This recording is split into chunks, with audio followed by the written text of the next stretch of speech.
Okay, cool. We're back here for Behind Closed Doors. Today is May 18th. It's a rainy day in LA. We have Dee back on. Um, Everything seems to be back in LA. I came this morning and there was traffic. We have any explanation for this? Where are people Rain. going? It's the rain caused the traffic. Why? Because LA drivers can't drive in the rain. That's a fact. Exactly. We're not meant for cold weather climate. Or any type of rain. Even I was going to say, it's even like cold weather. I'm telling you, it starts drizzling in LA and people start driving like 10 miles an hour when the speed limit is 35 or 45. Like we just don't drive in rain. And I think, after given what happened this weekend, people going out and about, the comfort level, like recreational things are starting to pick up again. The traffic's going to be back full speed in the next 2 weeks. Like, I guarantee you Monday evening, Memorial Day, coming back to your house will have traffic. Oh, yeah.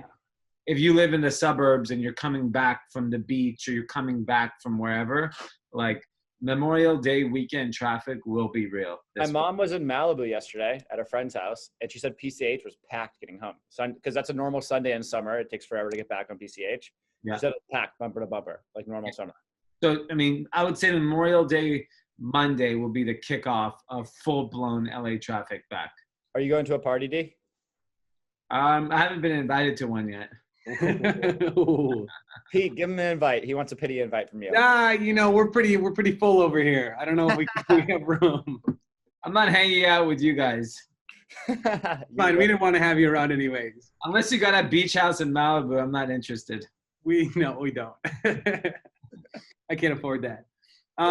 Who also is back is Lisa. We were right. She's back. She's open this morning. I had a breakfast burrito. It's amazing. So this is our barometer that Corona is essentially over. So Lisa is, like every big office building, there is a Lisa. A Lisa is a lady that runs the snack shop / sandwich juice shop at the bottom of every building. To me, I think we all decided yesterday that's the health of our economy is based on if Lisas are opened up. And Lisa was stocking fruit yesterday, according to Taylor.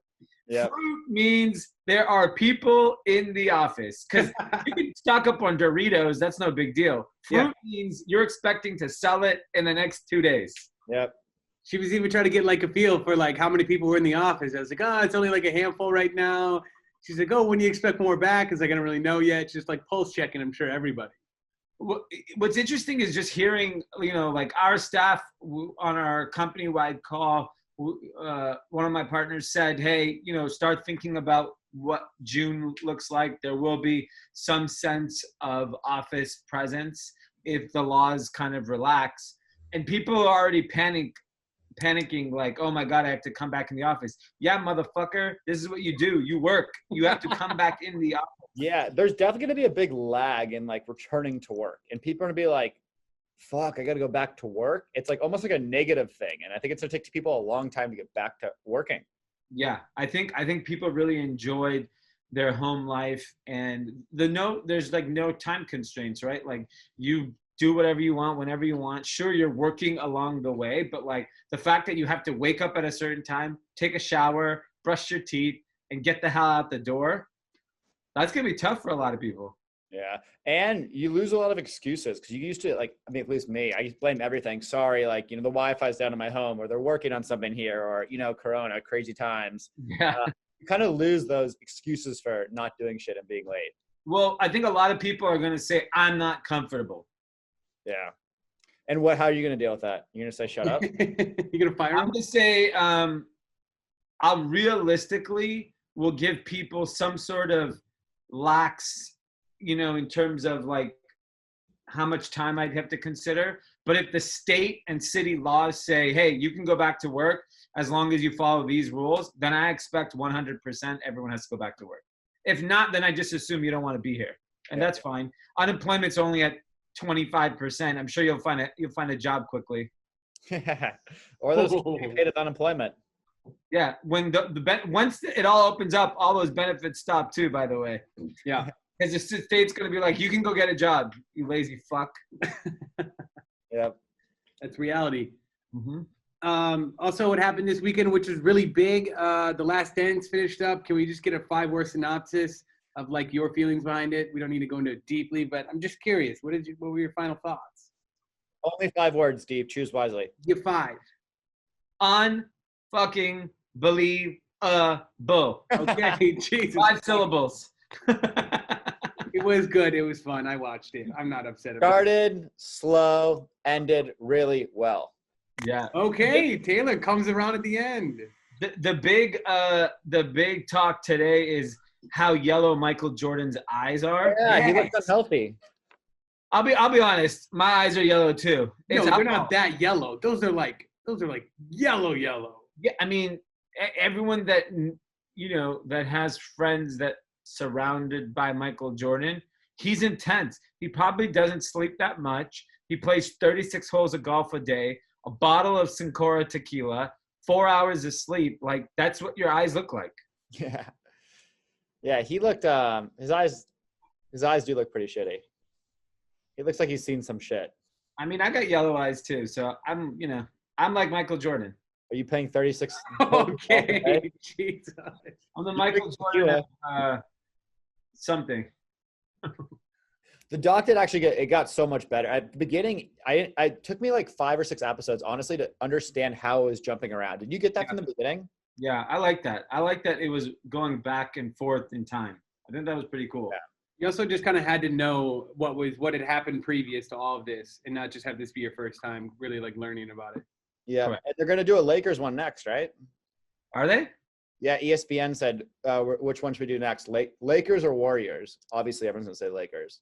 I mean, who cares about the Warriors? The Warriors, they lost to LeBron with the best record in the NBA. Then they got KD and said, let's go beat them. Yeah, I mean, that's not a very inspiring story. Not at all. But they tie Steve Kerr in. Steve Kerr is a gangster. Yeah, Steve Kerr, I have a whole new I'm not obviously a Warriors fan in any stretch of the imagination, but just hearing about Steve Kerr's background, now I also understand why politically he was always outspoken. Because, I mean, he's clearly, what he had to go through with his dad being killed and just dealing with that opens your eyes to the world in a very different way that, someone like an average person can't relate to. For sure. And Steve Kerr, he might be the basketball Forrest Gump. He was there with Jordan, winning the championships. He won some championship with the Spurs and Greg Popovich. Yeah. Then he was there for the Warriors. Yeah. He's kind of just there for everything. Yeah, I mean, he's going to go down as like one of the greatest coaches ever. I mean, he's going to win a bunch of rings. Yeah, I mean, the Warriors aren't done yet. I mean, they're going to keep loading up with talent. He may win some more rings. Pretty cool. His resume is insane. Yeah. Also moving on, Call Her Daddy. The whole dispute happened last night. This was a huge thing. Jay Portnoy dropped an episode on their podcast page. They haven't been doing episodes lately, and everybody's been wondering why. So let's quickly touch on Call Her Daddy. So did you listen to the whole podcast with Portnoy? Okay, can you update me? Because I only listened to like the first 5 minutes of the way here. Yeah, so for those that don't know, Dave Portnoy is the president of Barstool Sports, a very popular sports media company. He has a podcast under his umbrella called Call Her Daddy, which is done by 2 women. And they were in a contract negotiation, and they haven't been doing their podcast because they felt like they were slighted. Dave Portnoy hijacks their podcast, releases an episode of how much money these 2 women were making. How much are they making? So they originally were signed to a $70,000 a year guarantee, plus a 7.5% of merch, a certain percentage of ad sales. They were clocking in like $400 or $500 $1,000 this year. Wow. Then they were like, we want more money. And they had signed a 3-year deal, but he's like, you know what? You have earned more money. You guys are crushing it. Let's renegotiate. He pretty much had a gun to his head. So he gave them what they cared about was ownership of the show, because Barstool owns the show. Yep. So he came back with them and saying, you can own the show. You have 6 months left on your contract. I'll guarantee you $500,000 a year each, plus upside on ad revenue, upside on merch. And he wanted to own 80% of an alcohol concept that he wanted to put out. they pretty much, one of the girls has a fancy schmancy boyfriend who works at HBO. Keeps calling him a suit, right? Yeah, some 38-year-old guy that's some exec there. Peter Nelson. Peter Nelson. Yeah. And Reminds me of Entourage when he used to call the guys suits. exactly. And so he's apparently behind the scenes pulling strings and trying to take the podcast to Wondery, another podcast media company. And then one of the girls then turns and says to Dave and goes, hey, I think the deal is extremely rich, fair. We're going to take it. But hey, my co-star doesn't want to take it. This is what's happening. So now it's pinned the two girls against each other. So they're not getting a deal done. This guy's now trying to sell the podcast to somebody else under the name Fathers. So, I mean, it is a shit show. And this podcast apparently hasn't even been on Barstool for more than not even a year yet. So was Barstool instrumental in growing it, or the girls like, Yeah, it's still, like was it Barstool's audience and resources, or was it the girls were big before? yeah, that was their fight to the entire thing, was that they put it into their $1 million marketing machine, and that's what essentially blew it up. They went from nothing to one of the biggest, if not the biggest podcast that they now have underneath them. Yeah, so this is really interesting, Dee, especially as we talk about building a podcast network and building. exactly. Again, that's what we're doing here. Like, what if one day Pete says, if this segment blows up and Pete says, I need $500,000 a year? So I would tell him to go fuck himself. I was going to say. I'd be like, I own behind closed doors. I own the office. I own this. You're out of here. Pete changed the password for this. Keep the password secure. Oh, yeah. I'm changing all the passwords, never telling them. What people don't understand, it's the same challenge that happens in the music business or any business, is that at the end of the day, you're only as good as the platform that launches you. There are clearly, like, Pod Save America came from the Ringer network. Like John Favreau and those guys started on the Ringer. The Ringer made them very popular. Maybe their contract was up, so they went and did their own thing, and they were fortunate enough to recreate the magic again. So yes, I get it. When people get big enough, it's time to renegotiate. But like he's offering two podcast stars $500,000 a year guarantee. And frankly, I don't know anything about Wondery. I know they're trying to do the same thing, but like we know Barstool is a cultural force that to me is very scary to walk away from. Like, not to say they can't be successful on their own, but like we know Barstool, they've been the number one topic every single day on the internet. I mean, like whether it's day trading or opening up packages, he just understands. And if you can make the same or equivalent money just being a part of the Barstool network, it's stupid for them to leave. Yeah, I mean, they're going to walk away. Courtney's going to find two more girls and plug them in and say, the new podcast called I'm Your Daddy. And it's going to be all about talking shit about those old girls. And it's going to be better and more fanatical. And it's going to be done. Well, they've already started expanding too onto similar type podcasts and content creations with hiring like this other girl who's big on TikTok, who's now moved into them and is like talking about similar topics to what they were doing. So I think they can just show that, like, if you want to leave, we can still find other people to fill the gap. Yeah. I think that's where they're going to run into their challenges is like, it's a lot of money to walk away from. I mean, media is so fickle, and I know so many things like Jesus and Mero left. They were on Vice and they went to Showtime. I'm sure they're making more money, but they're not as culturally relevant as they were when they were on Vice. So it's like cultural relevance does matter as long as also with money. It's not just making the money because the money will fade if you're culturally relevant. Yeah. Right?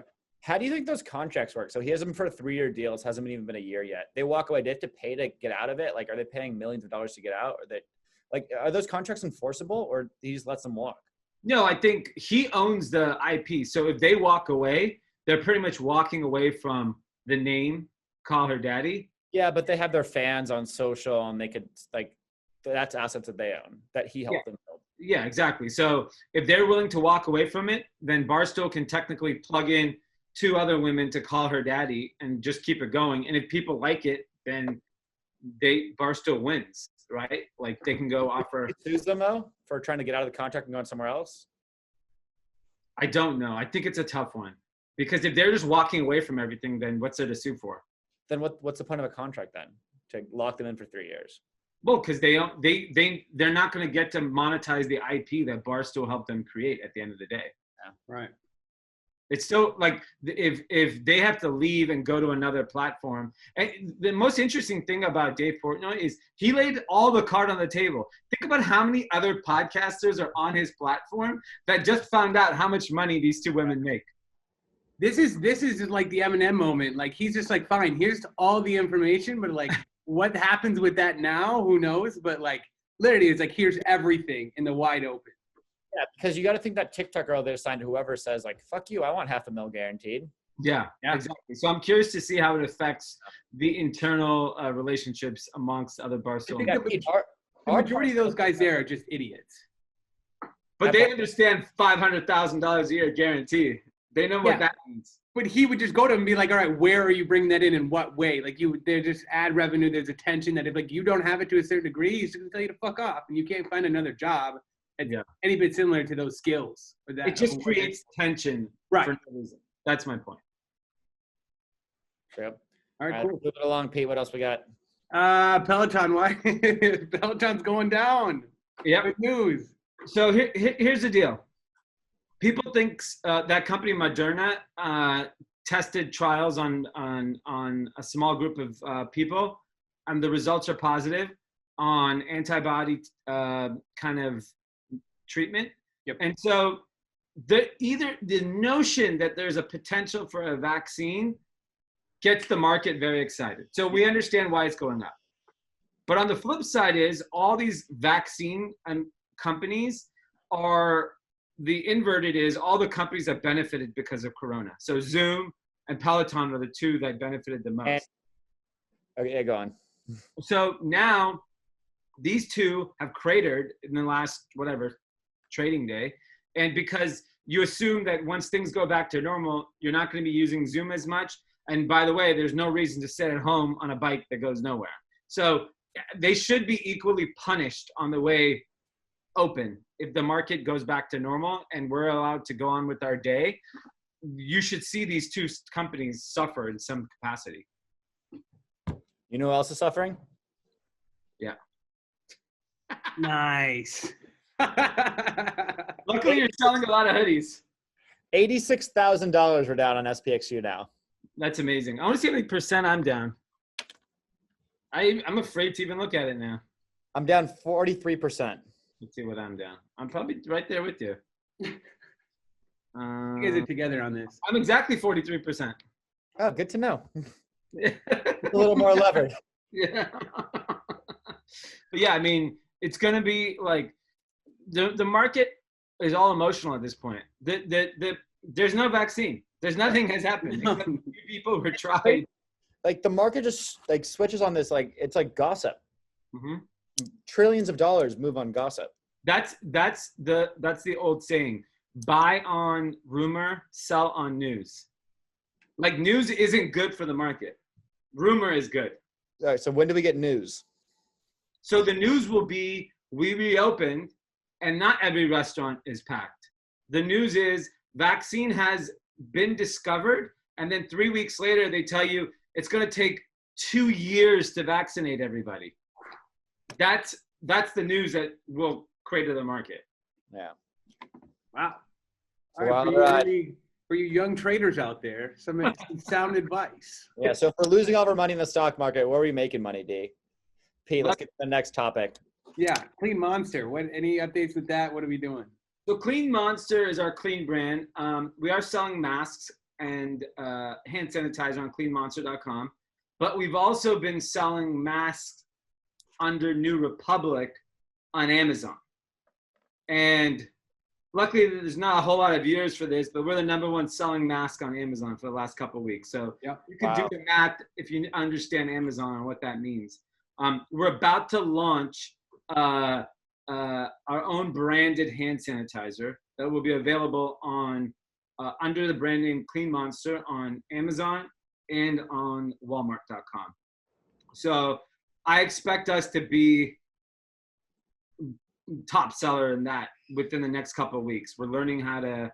It's been crazy how much money we've already spent on lawyers trying to understand properly how the FDA process works for hand sanitizer. So give us a ballpark on lawyers. I mean, I'll tell you the rate. We're paying $590 an hour. Oh. So on those calls, when they're saying like, how's your day? You just say, shut the fuck up and answer my question. Yeah, I hate small talk with a lawyer, especially when like we had one last week and there was 3 of them on. That's $590 times 3 for 1 hour. That's like, it's a lot of numbers. That's a lot of money. And isn't it crazy what's going on right now? Yeah, crazy times, crazy times. Yeah, they'll be asking me like, oh, I hear LA is warm. And I'm like, fucking cares. What about masks getting copied? Didn't New Republic get a copier out there too on Amazon? Well, the tricky thing about Amazon is no one actually copied our mask. What they copied was they thought that the reason the mask is selling is because it's New Republic. So people are calling their mask New Republic in hopes to get to the top of our listing. Fucking idiots. I mean, But someone in China just being like, this is the New Republic of America, and these masks are good. Exactly. Yeah, so you're thinking these are most foreign people, just not understanding. No, I mean, it's local people too. Okay. People are stupid. They're just trying to get on the. Or they're smart. Pardon? They're either stupid or they're smart because it's obviously working. Yeah, but I mean, I report them and they get taken down within a day. Yeah. Love to see it. Okay, moving on. Florida. Taylor's officially going to Florida. Florida man. For the, I think, second or third time this quarantine. When are you planning on coming back? How long are you going to be there? I just book one ways, man. I don't think I've booked a round trip flight like in years. Really? Yeah, something I talk about with my friend Cliff all the time. Like we treat airlines like the subway system. You hop on. Like I booked my flight yesterday, and I'm going tomorrow. I don't think I've ever booked a flight more than a couple days in advance, and I've never booked a round trip. Yeah, I mean, you have no real responsibility, so it's not a big deal. Not really. The only time I don't even think I book round trips. And I'm sitting on millions of points. So it's like, it's almost free money that I'm booking flights on. So I don't even really look at prices. Are you flying coach? Yeah. That's disgusting. I could have upgraded to first class for $80 and I said no. So you're a cheapskate. No, because I have to connect. So I'm going to fucking Tampa. There's no direct flights from LA to Tampa. So I go LA to Dallas to Tampa. For a 2 or 3 hour flight, first class isn't worth it. If I'm going cross country. $80. You lost $86,000. I was talking about. Treat yourself to a fucking first class flight. On a 3 hour flight, what do you get? A gin and tonic? Like what do you get? I mean, you fly a lot. If you flew first all the time, how could you go back to coach? I fly first internationally, and it's amazing. Completely different game. You can go lay flat. You get the service. It's awesome on a long flight. Like you don't want to be herded to the back. It's disgusting. On a 2 hour flight, it doesn't matter. The seats are the same. I remember I was with one of my partners, Grant. We flew first class to Park City. And I remember it was like only like $100 or $200 more than we upgraded. And I was just like, why the fuck did I upgrade for this? It's the same shit. On a 2 hour flight, it's the same shit. It's okay. When the flights are packed, it's nicer to be in the cabin in the beginning. I don't want to be fighting for cabin space at the top. It's like I'm not taking any bags though. I'm just going with just my laptop. Because you have clothes there. Yeah. Half residents in Florida for Texas. I was going to say, make yourself at home. What do you plan to do there? Just hang out with your girlfriend? That's really it? So they live like on this huge country club there with a beautiful lake. They got tennis courts, golf, and it's open. Like they go to restaurants. It's like, do I want to be quarantined in rainy weather here? I saw it raining this morning and I was like, I'm out. Rain was for 4 hours, by the way. It's 80 degrees tomorrow. It's fine now. I'm looking outside. It's Things clear are now. closed. I'm out of here. No, Florida's sweet. It's a good life out there for a week. Old and retired. Yeah. Or young and retired. Not based on your Robinhood account. You need to get Yeah, I know. Well, actually, I emailed our tax dude today because I saw on TikTok, I'm learning tax things on TikTok. You could take out your 401k with no penalty right now. I've heard that. Why wouldn't everyone do that? Well, I mean, depends if you need the money or not. I don't, but you could take it out with no penalty. I understand, but like some people, if you don't need the money, they don't give a shit. But wouldn't you rather have that cash liquid so you have me at 27 years old, and I have a pretty, like, my 401k was a crazy thing I did. Like I was working at LinkedIn, my first job out of school. They match your 401k up to like $27,000. So I put my full, because I was making money from feet, put my full LinkedIn salary into my 401k. So I didn't take $1 from LinkedIn, built it up to like 30 grand, went all in on Shopify and Facebook and tripled it. So I have like a decent 401k right now. Okay. Why do I not pull it out just to have that cash liquid just in case? For you, I think, yeah, that's fine. You should pull it out. For other people, like they don't want to deal with it. It doesn't matter to them. They're deferring for the tax purposes anyways. So they don't care. Even if there's no penalty, most people don't care. But there's a good chance I might want to access side. That is a 401k account that I can't. Great. So you're gonna do it? I emailed Eric. It's been 2 hours. Where's he at? I'm just messing around. Eric's awesome. Yeah, I'm gonna see what he says. Okay. I mean, no better advice than someone on TikTok. It's true. Well, it's better than your fucking advice. I told you not to put this with money, you fucking idiot. I'm roasted. And I told you to sell. I'm listening to TikTok traders now. We gotta get D on TikTok just for advice. Advice. Well, actually, what I've learned is the non-rational advice that doesn't make sense actually has been working the best in this time. Yeah. Well, that's because nothing makes sense at this time. Like I know, but like the quote unquote idiot who is buying a fuckload of Peloton is kicking Dee's ass. Yeah, I agree. That's why I'm going to TikTok traders now. I'm looking for the dumbest of the dumb because I want things that don't make any sense because that's why I win. I know some idiots. I can find them pretty easily. Yeah, I'm actually going to ask Pete for stock advice now. But you're just going to regurgitate what you hear from D and on it. Sure. Yeah. No, I don't even listen to them. I want your dumb advice, Pete. Yeah. Let me go spend some time on TikTok, and I'll let you know what I find. Cool. Chipotle. He's long Chipotle. Long Chipotle. I'm all in. Okay, last one, Uber Eats article. So Taylor was just actually telling me today about this crazy thing he did like 2 years ago. I don't know how much you want to touch on it. If you want to save some for the newsletter, obviously tomorrow. But I was at my mom's house yesterday, and I found my old cell phone from like 2 or 3 years ago. And I was just like looking through the memories and stuff. And then I remembered on this phone, I don't know if you guys could see it. I'm going to do a screen recording here. But you could see like, this is my Uber Eats account, and you see the price is like 0 on all these. So there was a year in 2017. These are all Uber Eats orders. And if I just keep scrolling, they're all $0, the cost. So in 2017, it's a story I haven't really told a lot of people. I had unlimited free Uber Eats for a year.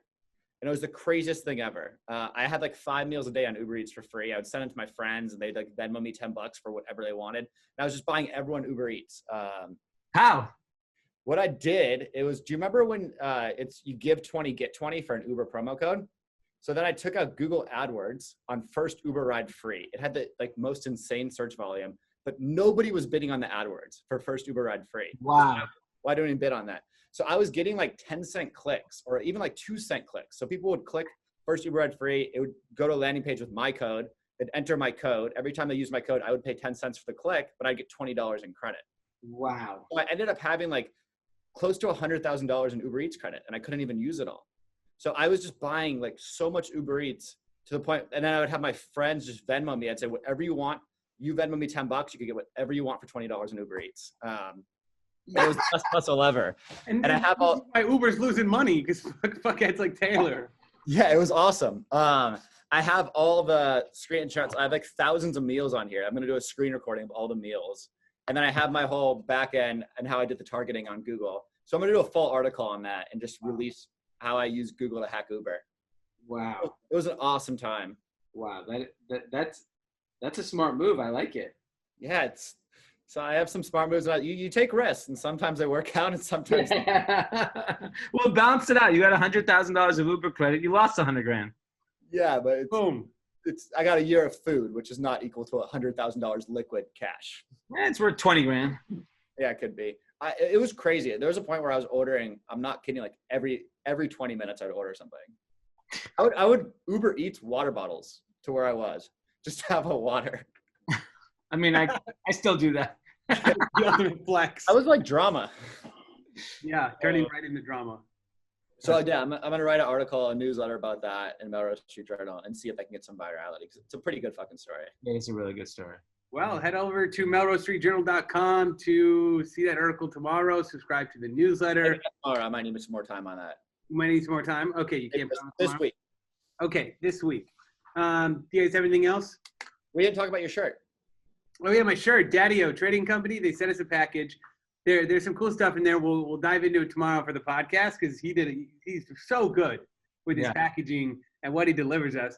Then he's just like, he told me about it. So I said, make me a couple of shirts that are funny. I got this one. I'm going to wear them throughout the next couple episodes so we all can see them. But this is the first one. See, this is the call her daddy situation I'm going to have with Pete. Pete's already out taking ad money that I'm not eating on. He's trying to sell merch that I'm not eating on. By the way, the next part of the podcast is brought to you by Costa Bravo Cocktails. Head over to CostaBravoCocktails.com. Group chat 10% off. 0 sugar, 0 carb, premium vodka drink. If we sold those Pete's an Idiot shirt and did 100% of proceeds to Pete, how many do you think we could sell? 5.